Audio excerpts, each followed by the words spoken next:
পবিত্র ঈদ মিলাদুন্নবী সাল্লাল্লাহু আলাইহি সাল্লাম উদযাপন করা যাবে কিনা, অনেকে এটাকে জায়েজ মনে করে। এখানে আপনার অভিমত কি? দেখুন, আমি অভিমত না দিয়ে কয়েকটা প্রশ্ন রাখব, অর্থাৎ প্রশ্নের উত্তরে আবার পাল্টা প্রশ্ন আমি ছুড়ে দিতে চাই, বিশেষ করে যাদের এটা নিয়ে সত্যিই জানার আগ্রহ আছে। অনেকে তো প্রশ্ন লেখেন জানার জন্য না, প্রশ্ন লেখেন হলো ওনার পক্ষের মতটা বের করে আনার জন্য। আমি বলতে চাই যে সাধারণত আমরা সাধারণ মানুষরা যে হুজুরের ভক্ত, আমরা তার কথা শুনি। যে হুজুর মিলাদুন্নবীর পক্ষের, তার ভক্তরা মিলাদুন্নবীর পক্ষে কথা বলে এবং সেরকম দলিল খুঁজে বের করে সোশ্যাল মিডিয়াতে সেটা নিয়ে লেখালেখি করে। আর যে হুজুর মিলাদুন্নবীর বিপক্ষে, ওনার ভক্তরা মিলাদুন্নবীর বিপক্ষে তারা ক্যাম্পেইন করে, কাজকাম করে। আমার কথা হলো যে আপনি হুজুরদের পক্ষ বিপক্ষ না নিয়ে কয়েকটা প্রশ্নের উত্তর খোঁজার জন্য আপনি নিরপেক্ষভাবে চেষ্টা করেন। আপনি নিজে একটু সচেতনভাবে, সতর্কভাবে, অনুসন্ধানের দৃষ্টি নিয়ে এই প্রশ্নগুলোর উত্তর খোঁজার চেষ্টা করেন।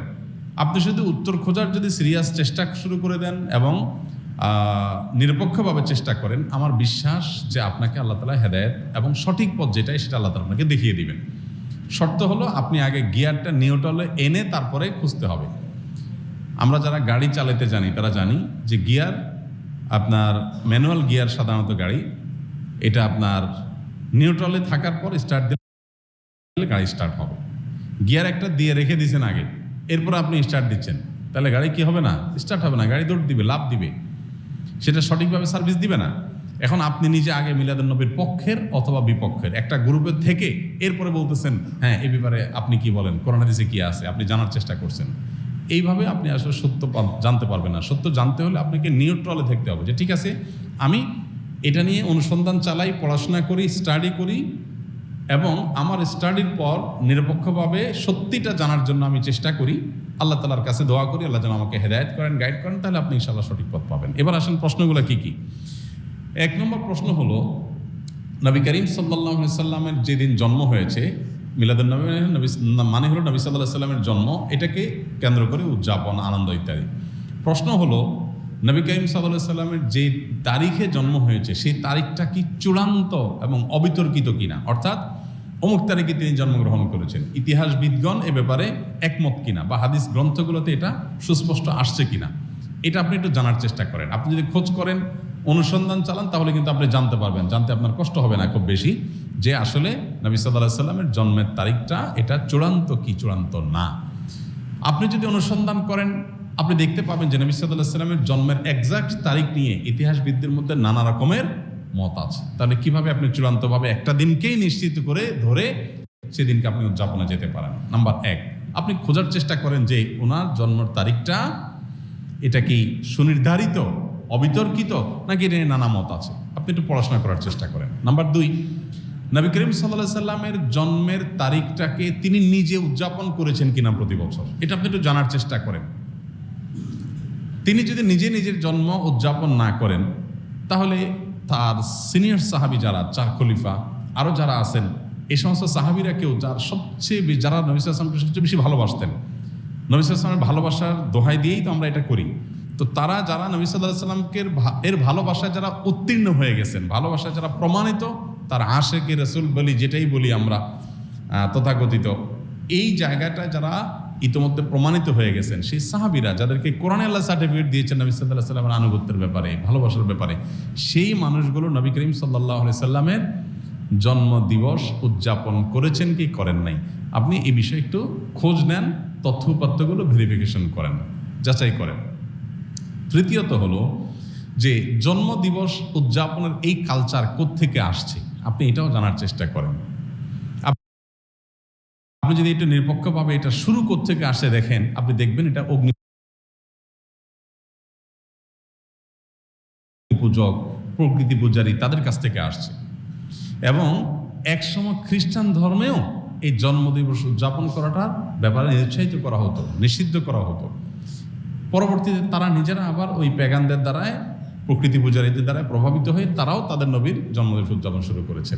আমাদের নবী সাল্লাল্লাহু আলাইহি সাল্লাম বলেছেন, লা তুতরুনি কামা আতরাতিন নাসারা ইবনে মারইয়াম, তোমরা আমাকে নিয়ে বাড়াবাড়ি করিও না, যেভাবে খ্রিস্টানরা ঈসা আলাইহিস সালামকে নিয়ে বাড়াবাড়ি করেছে। অতএব নবী করিম সাল্লাল্লাহু আলাইহি সাল্লামের মিলাদুন নবী পালন করবেন কি করবেন না, উদযাপন করবেন কি করবেন না, সেই প্রশ্নের উত্তর আপনি পেয়ে যাবেন যদি আমার এই 3টা প্রশ্নের উত্তর আপনি নিজে অনুসন্ধান করে জানার চেষ্টা করেন। আল্লাহ আমাকে আপনাকে আমাদের সবাইকে হেদায়েত এবং সত্যিকারের যে সঠিক পথ সেটা আল্লাহ তাআলা আমাদের সবাইকে আল্লাহ তাআলা দান করুন। ঈদ মিলাদুন নবী ও সিরাতুন নবীর মধ্যে পার্থক্য কি?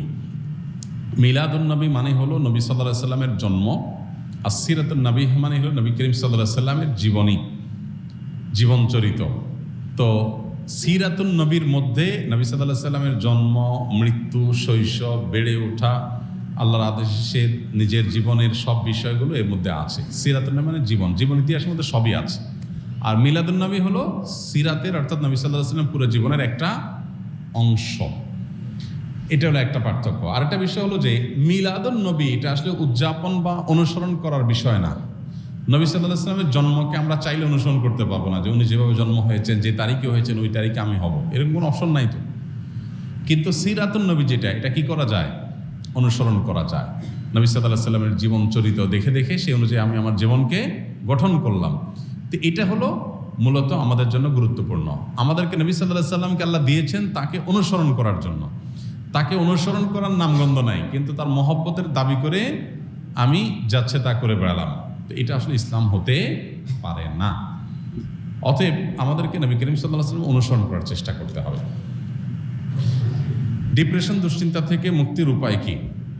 ডিপ্রেশন এবং দুশ্চিন্তা এখন ঘরে ঘরে। যত বেশি সম্পদ, যত বেশি মানুষের দিনকাল ভালো, তত বেশি মানুষের মধ্যে দুশ্চিন্তা, ডিপ্রেশন বেশি।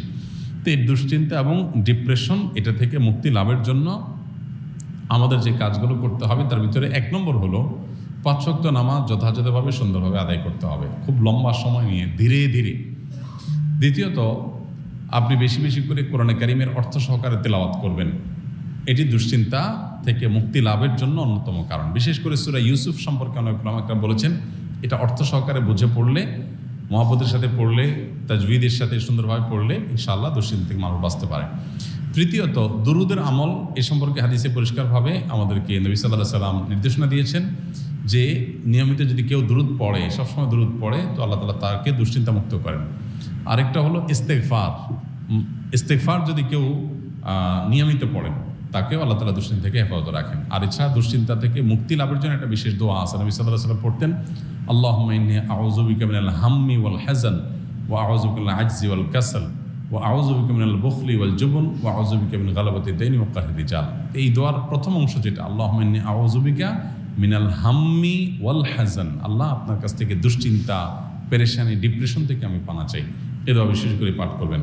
আর এমনিতে নবী সাল্লাল্লাহু আলাইহি সাল্লামের নিয়ম ছিল, কানাইজা হাযাবাহু আমরুন ফাজা ইলাস সালাহ, কোনো বিষয় যখন তিনি পেরেশানিতে পড়তেন নামাজে চলে যেতেন, 2 রাকাত নামাজ পড়তেন। আর এর বাইরে বিশেষ করে ভোর রাতে তাহাজ্জুদের সময় উঠে নিরিবিলি আল্লাহর সাথে একটু